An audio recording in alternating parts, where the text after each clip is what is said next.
तो बात करते हैं, मैं यहाँ पे मेन स्ट्रेस मैनेजमेंट को के इशू को एड्रेस करने वाली हूँ।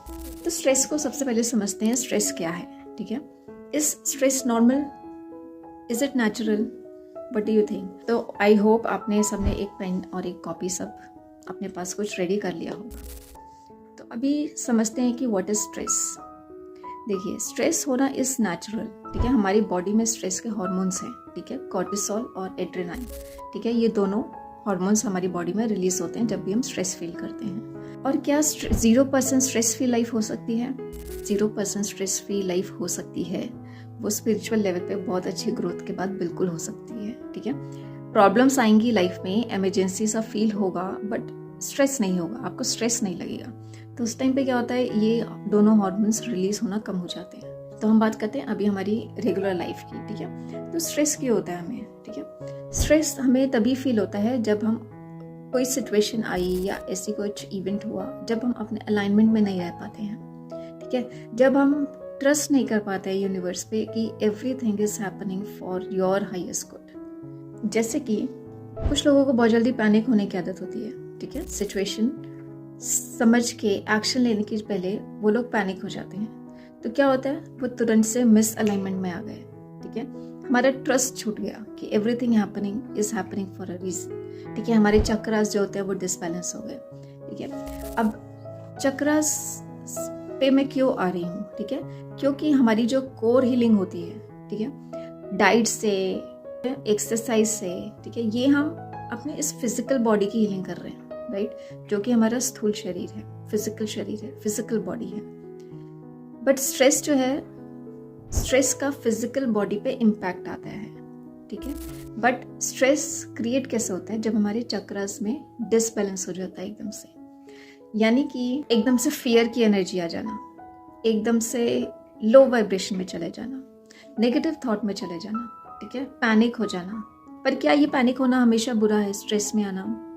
मान लीजिए मैं सड़क पे जा रही हूँ और मेरे पीछे कोई कुत्ता भागा, ठीक है, और मुझे पता है वो मेरी तरफ ही आ रहा है, ठीक है। तो क्या मैं रिलैक्स होकर वहाँ डीप ब्रीदिंग करती रहूंगी? नहीं, मैं भी भागूंगी डर के मारे, ठीक है।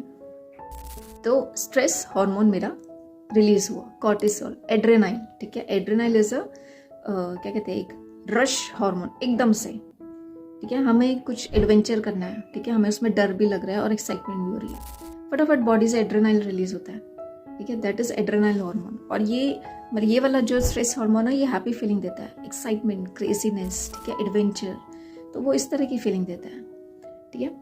कॉर्टिसोल जो है वो बार बार जब रिलीज होता है, एड्रेनालिन ज्यादा देर तक आपके ब्लड में नहीं रहता है, ठीक है। एकदम से मान लो मैं बंजी स्पोर्ट करने गई, बंजी जंपिंग करने गई हूँ, मुझे बहुत डर लगता है, ठीक है, ठीक है, और ऐसे फ्री फॉल से, ठीक है, पर मुझे एक्साइटमेंट भी है, मुझे लगता है मैं करूंगी आज, ठीक है। तो दोनों चीजें एक साथ हैं, एक्साइटमेंट भी है और फेयर भी है। ऐसा मैंने अभी बंजी जंपिंग ट्राई नहीं किया है, ऐसा मैं फीलिंग बताती हूँ। मैंने जब फर्स्ट रोलर कोस्टर ट्राई किया था, ठीक है, मुझे पता है मुझे बहुत डर लगता है, क्योंकि मुझे बचपन में वो फेरिस व्हील पे चक्कर आते थे, बट ये रोलर कोस्टर है तो मैं एक्साइटेड भी हूँ कि मैं फर्स्ट टाइम करने जा रही हूँ। तो उस टाइम पे एड्रेनालिन रश होता है, ठीक है, और जब आप कर लेते हैं वो धीरे धीरे ब्लड से चला जाता है, यानी एड्रेनालिन आपके ब्लड में ज़्यादा देर नहीं रहता है। वही कॉर्टिसोल जो है, जब कॉर्टिसोल हार्मोन रिलीज होता है वो आपके ब्लड में बहुत टाइम के लिए रहता है। जब तक आप उसके लिए कुछ धीरे धीरे अपने आप को काम डाउन नहीं करेंगे, तब तक वो आपके ब्लड में बना रहेगा। और पहला स्ट्रेस हिट होने से पहले फिर दूसरा स्ट्रेस आ गया, फिर तीसरा स्ट्रेस आ गया। अब सोचो कितना ओवरलोड बढ़ता रहता है हमारे ऊपर, और यही स्ट्रेस धीरे धीरे क्रॉनिक हो जाता है। क्रॉनिक स्ट्रेस की स्टेज से पहले ही हमारे शरीर में बीमारियां आने लग जाती हैं, हमें यहाँ वहाँ दर्द शुरू हो जाती है, या स्टमक अपसेट रहने लग जाता है, या जॉइंट्स में जिनको बहुत ज़्यादा फियर के इश्यूज होते हैं उनको जॉइंट्स में पेन रहने लग जाता है, लेग में, काव्स में, ठीक है। तो आपके फियर के हिसाब से, ठीक है, आपका इमोशंस के हिसाब से स्ट्रेस का जब इम्पैक्ट पड़ता है, आपको उस एरिया में प्रॉब्लम शुरू होती है। Got it? यानी कि जो अभी मैंने एग्जांपल दिया, अगर मुझे बहुत ज़्यादा फियर लगता है, घबराहट होती है, एंजाइटी होने लग जाती है, एंजाइटी नहीं, फियर की बात करते हैं सब, ठीक है, फियर लगता है किसी चीज़ से, तो मुझे और मेरी क्रॉनिक स्ट्रेस बढ़ गया, ठीक है, मेरा स्ट्रेस क्रॉनिक तक चला गया। क्रॉनिक में फ़र्क समझते हैं, कोई भी प्रॉब्लम जो है आपकी बॉडी में, मेंटली या फिजिकली, अगर 6 मंथ से ज़्यादा है, इट बिकम्स क्रॉनिक, उसके आगे लेबल लग जाता है क्रॉनिक।